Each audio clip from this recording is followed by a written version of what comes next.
I stayed up till like 7 p.m. with my friend yesterday. Then I went to sleep, and I literally I stayed asleep until 7 a.m. in the morning. And I'm like, what?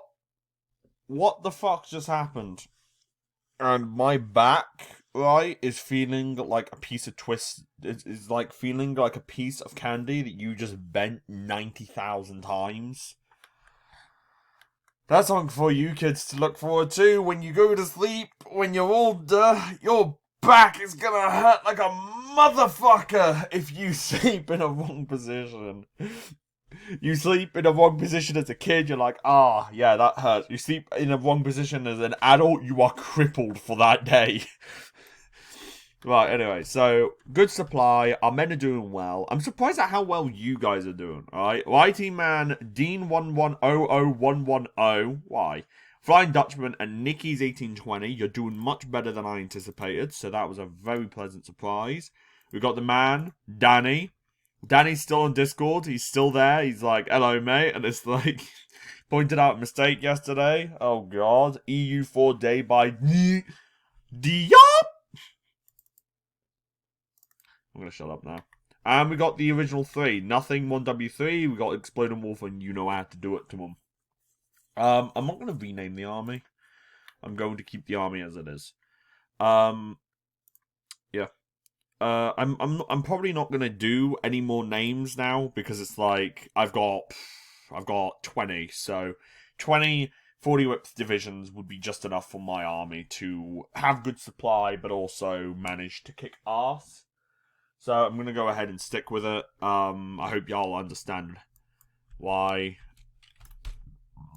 I did. Yeah, okay, right. Go, go, go, go! The one in the front shoots, and when that one falls down, the second man behind him picks up the gun and continues forwards. Oh, God. You'd be surprised by how many times I've heard that when you research World War II. You research World War II and you hear that all the time. It's like, oh, the Soviets didn't have enough guns. They did! You dickhead! A lot of people have misconceptions about the Eastern Front, and I seriously could spend all fucking day dispelling them. But no, Soviet men weren't thrown into battle without guns. It was just they lacked the logistics to have the ammo with it.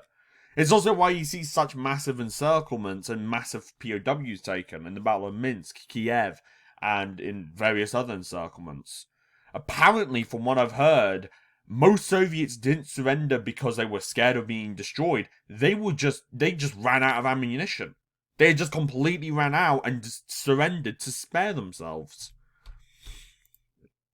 And it's like, you always hear documentaries being like, well, the Soviets surrendered in mass droves. It's like, yeah, because they didn't have anything to fight with, you motherfucker. I'm not one to support the Soviet Union, right? I still think the Soviet Union and Nazi Germany are pretty much indistinguishable with how bad they are. I think the Nazis are worse because, well, yeah, but the Soviets are still terrible, and we cannot just sit here. I'm not going to sit here and say, oh, the Soviets were right. No, the Soviets were fighting for their homes. I think someone put it beautifully. The Soviet Union weren't fighting for the Allies. The Soviet Union was fighting for the Soviet Union. And it's like, yeah, you hit the nail on the head. They were fighting for their country, not to protect any other country. I mean, I can understand where that line of logic comes from, because, like, when your country is destined to be annihilated once and for all and completely wiped off the face of the planet, you wouldn't really care about if the Western allies were going to be taken over or something, because you're currently facing with an idea that you're going to be razed to the ground.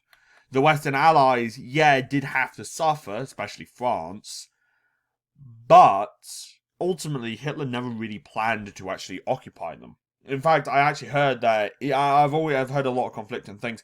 Apparently, what he was going to do was either France and Britain would have been puppeted and dismantled, so like Brittany and various other countries would have been independent, but basically they would be puppeted, or they would have been just left alone in its entirety, And Hitler would annex the Benelux, this region here, maybe up to here, just as like a fuck you to France.